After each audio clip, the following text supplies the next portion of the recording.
E vamos falar de dança de cadeiras. O presidente Lula nomeou e empossou nesta quinta-feira Frederico Siqueira, ex-dirigente da Telebrás, como novo ministro das Comunicações. Luciana Verdolim vai trazer as informações para a gente agora, como foi essa cerimônia e agora as exigências, do governo federal para manter Frederico à frente da pasta. Bem-vinda, Luciana Verdolim.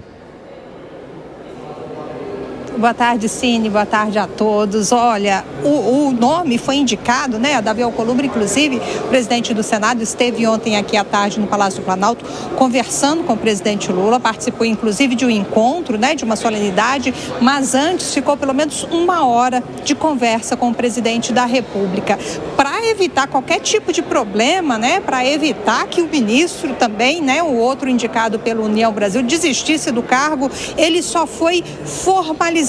O anúncio só foi confirmado aqui pela Presidência da República no início da tarde, depois, inclusive, de Siqueira já ter oficialmente assumido o cargo, numa solenidade fechada e rápida, hoje cedo, aqui no Palácio do Planalto, sem convidados. Foi uma coisa bem rápida, levando em consideração, inclusive, que é um nome técnico e o presidente Lula está viajando hoje. Ele, em nota, o novo ministro, fez questão de agradecer a indicação do União Brasil, diz que recebe com muita honra a indicação, e essa responsabilidade do União Brasil, e agradeceu também ao presidente da República por essa oportunidade. Ele tem experiência no setor, era até então presidente da Telebrás, conhece o ministério, por isso a expectativa é de que não haverá problemas nessa transição. Em nota, ele disse o seguinte, que a trajetória dele no setor de telecomunicações, tanto no setor público quanto na iniciativa privada, reforça o compromisso com uma atuação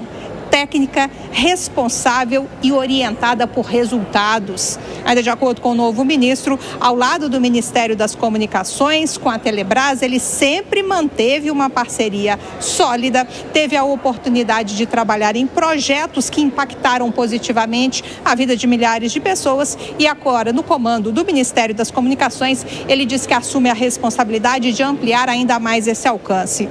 As prioridades do Ministério deverão ser mantidas de acordo com o novo ministro. E a avaliação aqui dentro do Palácio do Planalto é de que fica ainda uma rusga, fica ainda um mal-estar. Mas não haveria nesse momento como o presidente Lula deixar de atender a uma orientação, a uma indicação do presidente do Senado, Davi Alcolumbre, que está mantendo um bom relacionamento com o governo federal. E ontem, inclusive, durante solenidade aqui no Palácio do Planalto, Cine elogiou os líderes do governo lá no Congresso Nacional e não poupou elogios também a ministra das Relações Institucionais, Gleisi Hoffmann, que negociou, que é quem estava conversando também com a União Brasil, quando o deputado, Pedro Lucas, foi anunciado, inclusive, como novo ministro aqui do governo federal, antes de desistir do cargo. Muito obrigado, Luciana Verdolim. Um ótimo trabalho para você. José Maria Trindade, nós temos aí uma pessoa mais técnica assumindo esse cargo. Isso resolve a situação, todo esse imbróglio em que se envolveram o governo federal e o Desunião Brasil?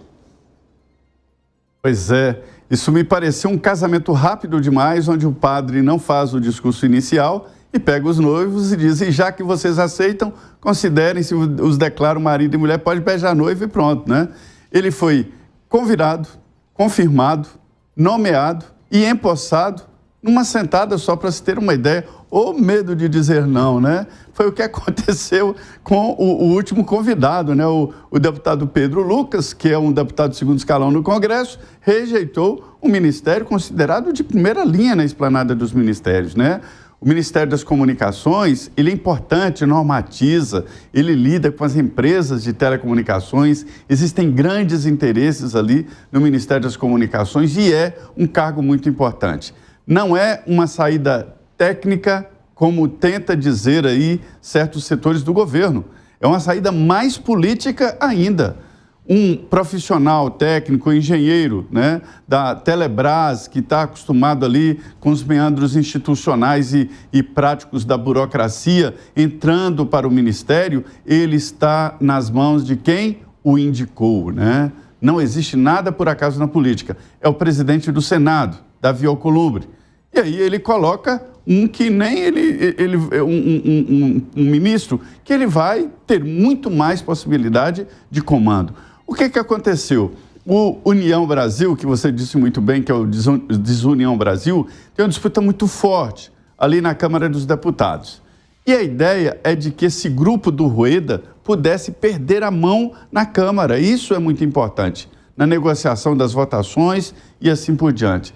E a grande novidade, eu fiquei sabendo, confirmado ontem, no encontro, numa conversa que eu tive com integrantes do partido, é que na terça-feira que vem, o União Brasil vai se unir ao PP, vai formar um grande partido político. E essa é a grande novidade da política, a tendência de formar aí grandes grupos, né, partidários, formando essas uniões. Então, o Desunião Brasil vai desunir também o PP.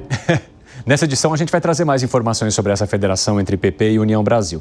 E aí, Gustavo Segré, a partir do argumento do Zé Maria Trindade, quando se tem uma confusão política, você traz alguém técnico para o cargo. Aí você fala, puxa vida, então nós poderíamos acompanhar mais confusões que resultassem em indicações técnicas. O problema é que, embora a indicação seja técnica, ela está atrelada a um movimento político. No fim das contas, a gente sabe quem tem o poder. Eu imaginava, parecido com o que mencionava Zé Maria, do casamento em que o padre disse, vamos lá, rapidinho, dá um beijo e vamos embora, assina aqui e vai para a lua de mel se quiser e se não volta para casa. Sabe aquela linha de pessoas que alguém pergunta, quem é candidato, quem quer pegar tal cargo? Que dê o passo à frente e todos menos um dá um passo para trás. Então só fica um aí e diz, eu? Peraí, eu não era eu que queria. Aí fala, mas é o único que deu um passo na frente, mesmo que tenha dado todos um passo para trás e ele ficou aí exposto. É a mesma coisa. Eu celebro que seja alguma pessoa técnica, mesmo que estamos falando de política, o fato de saber do que estamos falando já é uma boa notícia. Agora vamos ver o que ele vai fazer na sua gestão. Mas uma coisa me parece valorável, que não tendo um compromisso político eleitoral, é uma pessoa técnica, ele não está pensando na sua eleição para deputado, senador, o que quer que seja, me parece que pode dar uma liberdade para ele fazer uma coisa que deve ser feita, e não uma coisa que talvez deva ser feita, mas que por alguma restrição política é melhor não fazer. Então vamos ver, tomara que dê certo, eu desejo que dê certo. Ô Felipe Monteiro, você acredita que o governo acerte ao levar a esse desfecho? Deu tudo errado na negociação política? A gente traz um cara, então, que entende pelo menos do assunto? Eu acho que o governo errou, sim. Eu te falo por quê. Primeiro que é um técnico, né, que trabalhou 21 anos em empresa de telefonia. Né? E o Ministério da Comunicação é muito mais que telefonia. Então esse argumento que um técnico está no Ministério das Comunicações poderia ajudar o governo é um argumento que, na minha opinião, que é até de certa forma falso, né? Porque além da questão da telefonia, tem televisão, radiodifusão, tem os correios, tem a questão da banda larga, tem a questão dos satélites. Ou seja, é um técnico restrito a somente uma área da sua atuação. Por isso que eu acho que o Ministério da Comunicação tem que ser ocupado por alguém que tem uma visão muito mais transversal e muito mais generalista do que o técnico nesse caso. E além disso, sim, tem um ponto que eu acho principal, que no Brasil, né, infelizmente ou felizmente, dependendo do ponto de vista que você vê, né, que você enxerga, o cargo de ministro serve exatamente para você fazer uma base de coalizão no Congresso Nacional. A partir do momento que você coloca uma indicação do União Brasil, um técnico, né, que não tem ninguém que consiga exercer influência no partido político dentro da Câmara de Deputados e no Senado Federal, praticamente o governo perdeu um pouco o seu poder de barganha nesse aspecto, né? Então, no meu modo de ver, o governo sai perdendo muito, né? É um técnico que não tem, na experiência dele, condição de olhar para o todo, né? Só é experiente na área de telefonia, não é? E é um técnico também que não vai conseguir dar base de coalizão para o governo. E, além de tudo, na minha opinião, é um recado, como disse o Segré, como disse o Zé Maria, né? Um recado dado pelo Partido da Base Aliada, de que está todo mundo de olho na aprovação do Lula no ano que vem. Se o Lula, por exemplo, não tiver uma aprovação alta, grande chance desses partidos políticos desaguarem do governo.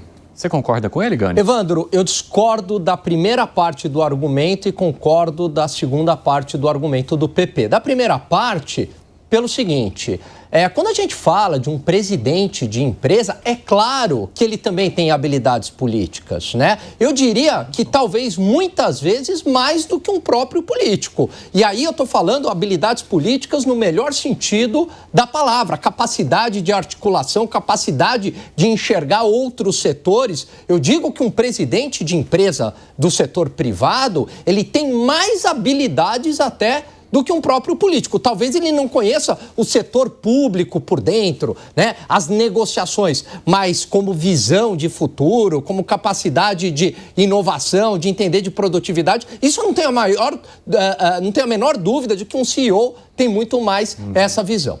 Esse é o primeiro ponto. Agora, o segundo ponto mostra, claro, que o governo foi humilhado nessa.